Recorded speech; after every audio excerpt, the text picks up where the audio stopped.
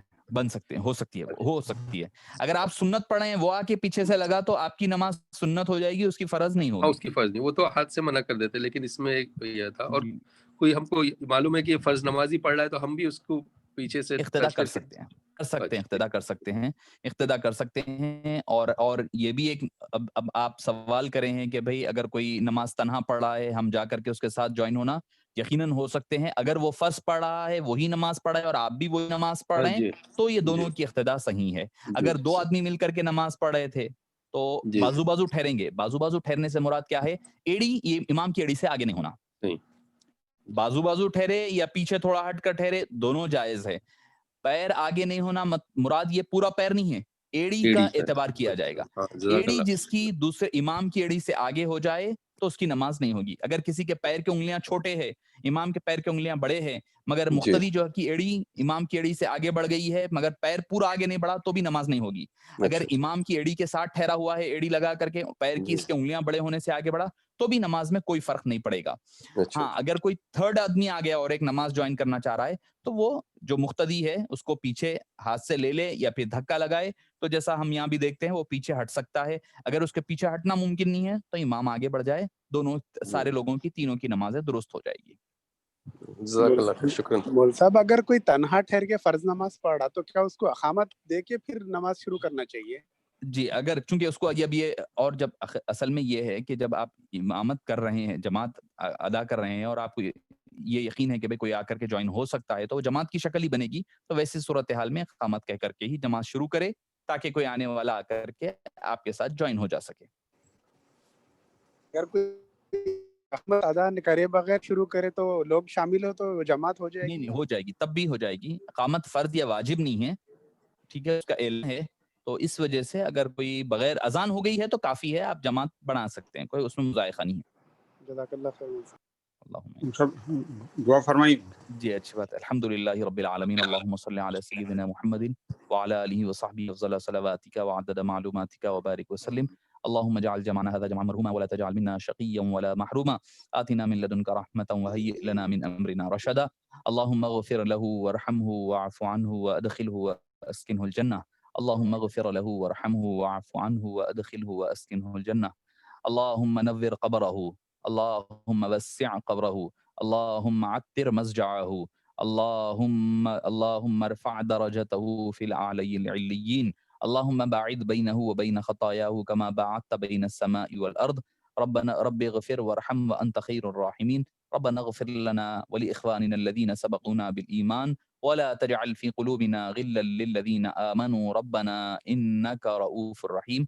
اے باری تعالیٰ جن لوگوں نے ہم سے دعاؤں کی درخواست کی ہے ان تمام کے جائز دلی مقاصد کو پورا فرما. اے باری تعالیٰ ہمیں علم دین سیکھنے، سمجھنے اور اس پر عمل کی توفیق نصیب فرما.